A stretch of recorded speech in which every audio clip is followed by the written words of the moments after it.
आप कौन से जंगल में हो बताओ? आप कहोगे महाराज धनलक्ष्मी के जंगल में बैठे हैं हम। कौन सा जंगल है ये? सबसे बड़ा महानगर कौन सा है? तुम्हारे महानगर का नाम क्या है? अहमदाबाद। ऐसा नहीं कह सकते हो। कौन से नगर में रहते हो? अहमदाबाद के कौन सी कॉलोनी में रहते हो? कोई धनलक्ष्मी में रहता होगा, कोई हरिगंगा में रहता होगा, कोई अंबिका नगर में रहता होगा, कोई रामेश्वर में रहता होगा, कोई जैन मिलन में रहता होगा, कोई टेनामेंट में रहता होगा, कोई डेनामेंट में रहता होगा। सारे के सारे अपने अपने कहाँ रह रहे हो? ये कौन सा जंगल है बताओ? संसार रूपी जंगल है। जंगल आप लोग क्या समझते हो? मात्र पेड़ों वाला जंगल होता है? इसको कौन सा कर? मोह महावन सबसे बड़ा वन होता है। कौन सा? मोह रूपी जंगल। बहुत कठिन होता है इसमें से पार होना। बाहर के जंगल में से पार होना और अंतरंग के जंगल से अपने आप को निकाल करके पार होना सबसे बड़ा जंगल है। इसलिए संसार रूपी सागर से, संसार रूपी इस महावन से निकलने वाले कौन होते हैं? तो हमारे यहाँ ये कह रहे हैं कि विद्वान लोग जो हो, तुम लोग अच्छा ये बताओ, 7-8 दिन से शिविर में पढ़ गए, सबको ज्ञानी हो गए कि नहीं हो गए? तुम्हें ज्ञान प्राप्त हुआ कि नहीं हुआ? हुआ। आप लोगों को तत्व ज्ञान प्राप्त हो गया तो तत्वदृष्टि हो गए, है ना? सम्यक ज्ञान प्राप्त किया तो सम्यक ज्ञानी हो गए। लेकिन ये ध्यान रखना, मात्र पढ़ लेने मात्र से सम्यक ज्ञानी नहीं होता।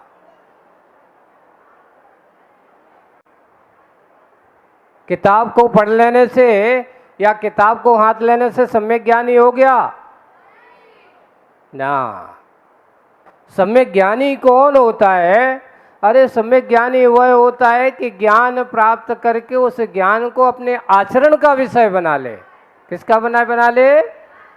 आचरण में अगर लाता है तो ज्ञानी माना जाता है।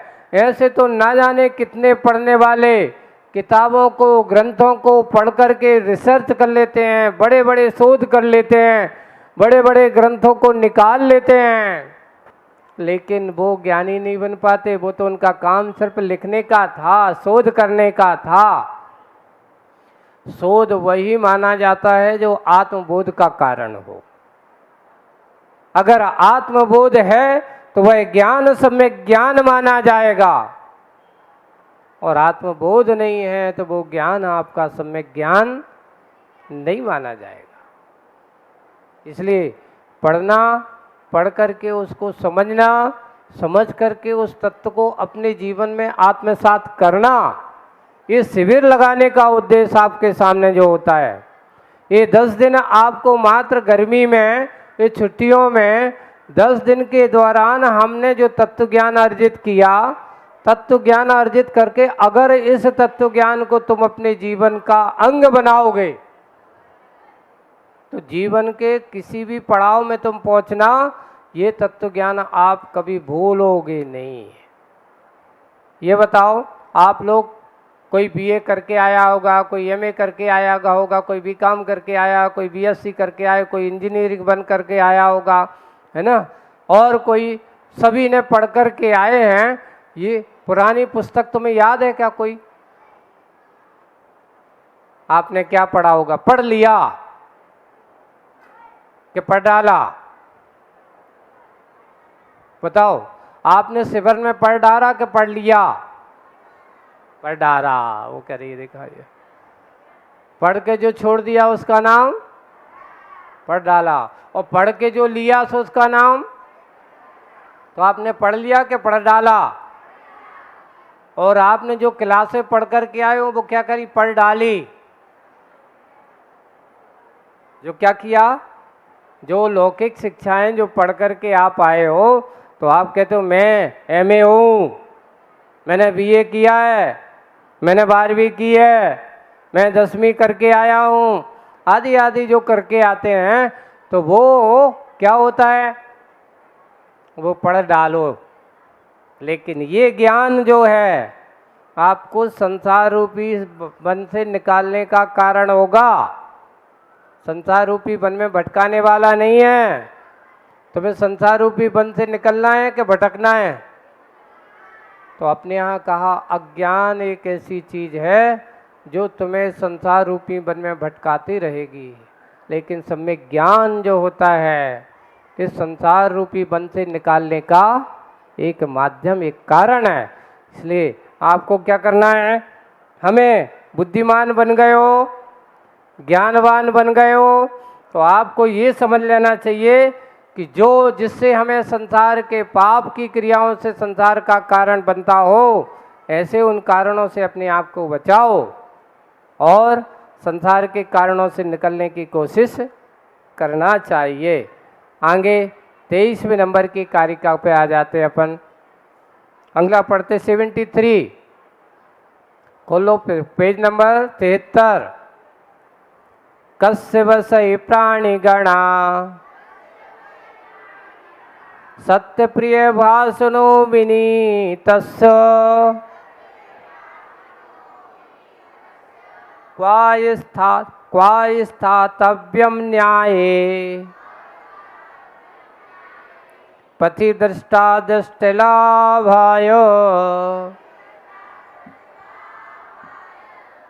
कस्य वसै प्राणिगणा सत्य प्रिय भाषणो विनीतस्य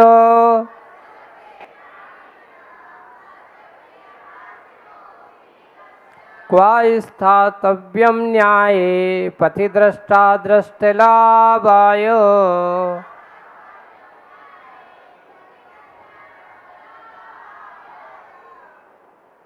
देखो कारिका में कहा है प्राणीगण कस्य किसके वश में होते हैं? कौन प्राणीगण? कोई भी। ये मत सोच लेना कि मनुष्य ही एक दूसरे के साथ रहता है, नहीं। जिसके पास अच्छे से परिणाम अच्छे होते हैं उनके वश में। प्राणीगण किसके वश में होते हैं? तो सबसे पहला सत्य प्रिय भाषिणी, भाषिणा, जो सत्य है बोलने वाला है, और उसमें भी कैसा बोलने वाला है? प्रिय बोलने वाला है। और सत्य और प्रिय भाषिणा ऐसा होना चाहिए। कभी कभार ऐसा सत्य भी नहीं बोलना जिससे किसी के प्राणों के ऊपर घात हो। आपको एक कथा सुनाते, सुनो। आपके मुनि महाराज कौन से व्रती होते हैं? पंच महाव्रतधारी होते कि नहीं होते? तो उनके 5 महाव्रत कौन कौन से हैं? अहिंसा महाव्रत, सत्य महाव्रत, अचौरी महाव्रत और ब्रह्मचर्य महाव्रत और अपरिग्रह। ये 5 महाव्रतधारी कौन होते हैं? श्रावक कितने व्रती होता है? अणुव्रती अगर तो 5 अणुव्रत होते हैं। श्रावक के कितने होते हैं? अणुव्रत। सत्याणुव्रत, वो अहिंसाणुव्रत, सत्याणुव्रत, अचौर्याणुव्रत, है ना, और ब्रह्मचर्याणुव्रत, और परिग्रह त्याग नहीं है, परिग्रह परिमाण। श्रावक के पास क्या है? परिग्रह की सीमा बना करके जीना। ये तो सत्य महाव्रत जो होता है या सत्य अणुव्रत जो होता है, ऐसा सत्य बोल देना जिससे किसी जीव के ऊपर संकट आ जाए, नहीं बोलना। एक बार का प्रसंग है। एक मुनि महाराज जंगल में ध्यान में बैठे हैं। क्या कर रहे हैं? ध्यान में बैठे हैं। तभी उन्हें बहुत तेज से कहीं आवाज भागती हुई कोई जीव आ रहा है, बहुत तेज से। जब कोई जैसे अब कोई जानवर भागता हुआ है तो आवाज होती कि नहीं आती, एकदम आवाज सुनाई दी, उनकी आंखें खुली। एक गाय है, उसके गले में रस्सी बंधी हुई है,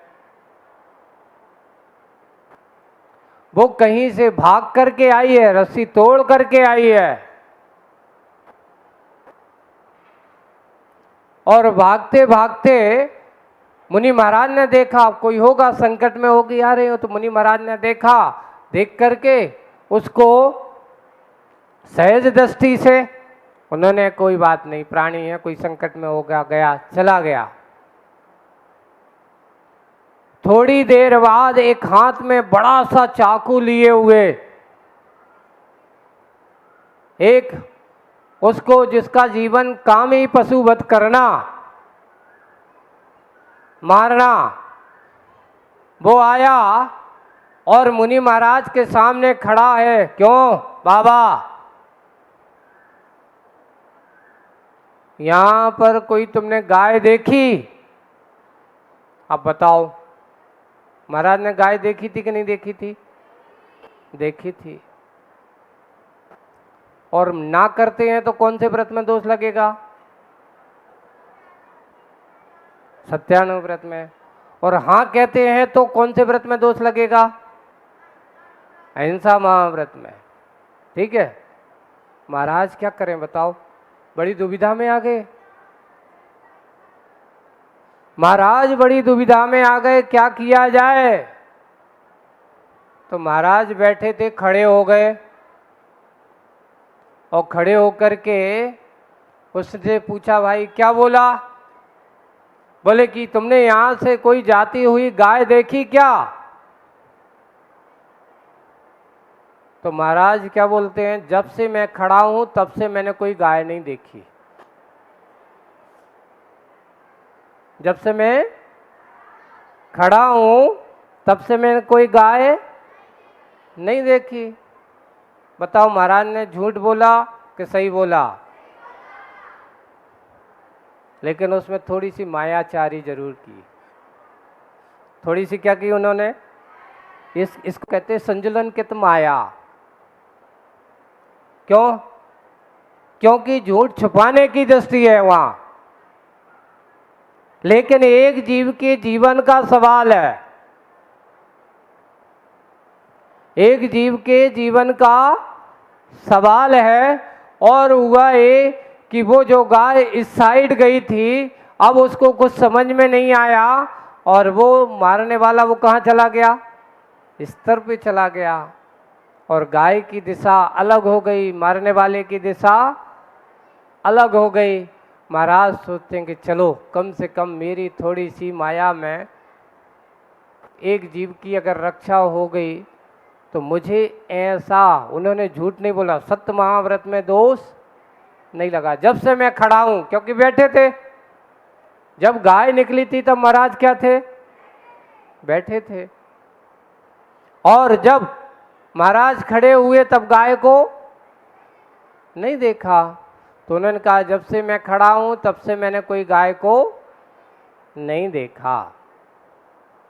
और वो समझ नहीं पाया और आगे चला गया।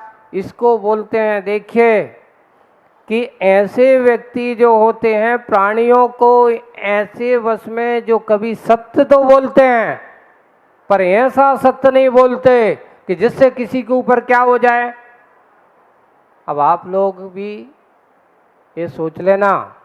एक और एक उदाहरण था, देखो अब श्रावकों की बात आई। एक व्यक्ति था, उसने सुना, और ये कहता है कि ये आदमी कभी झूठ नहीं बोलता। पूरे नगर में चर्चा थी कि ये आदमी जो बोलता है वो सत्य बोलता है।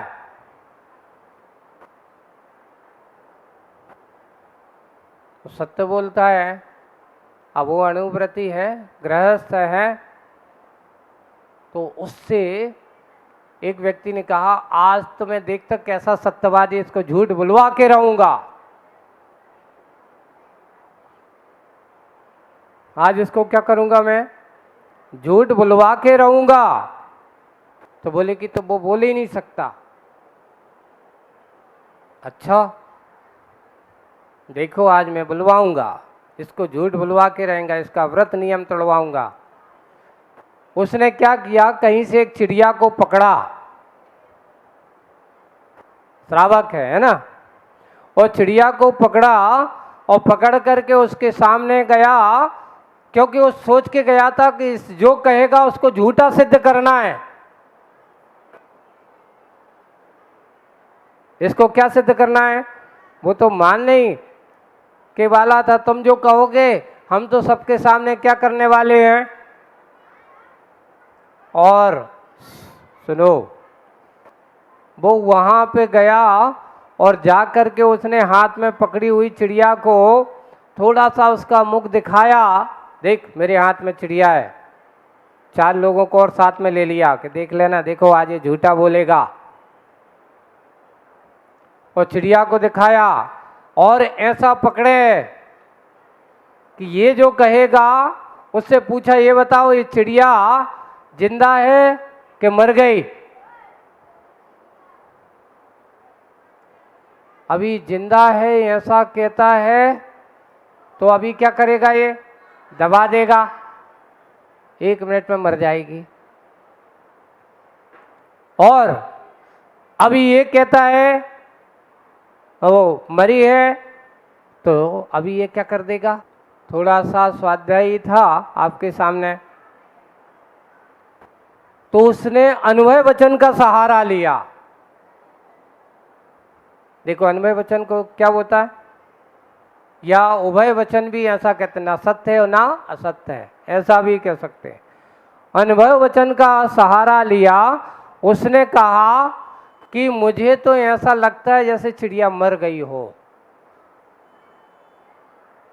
उसने क्या लगा कहा, बहुत अच्छे से सुनना, उसने क्या कहा, मुझे तो ऐसा लगता है कि जैसे चिड़िया मर गई हो। ना उसने झूठ बोला, ना उसने कहा वो नहीं समझा और उसने चिड़िया को लिया और छोड़ दिया। तुम अभी कह रहा था मुझे ऐसा लगता है जैसे चिड़िया मर गई हो। हमारे ऐसा बोलने से कम चिड़िया की जान तो, बताओ उसने झूठ बोला था क्या, नहीं बोला। उस श्रावक सत्यवादी, आपके सामने कभी ऐसा हो तो आप क्या करोगे, आप तो कह दोगे मर गई। ये बताओ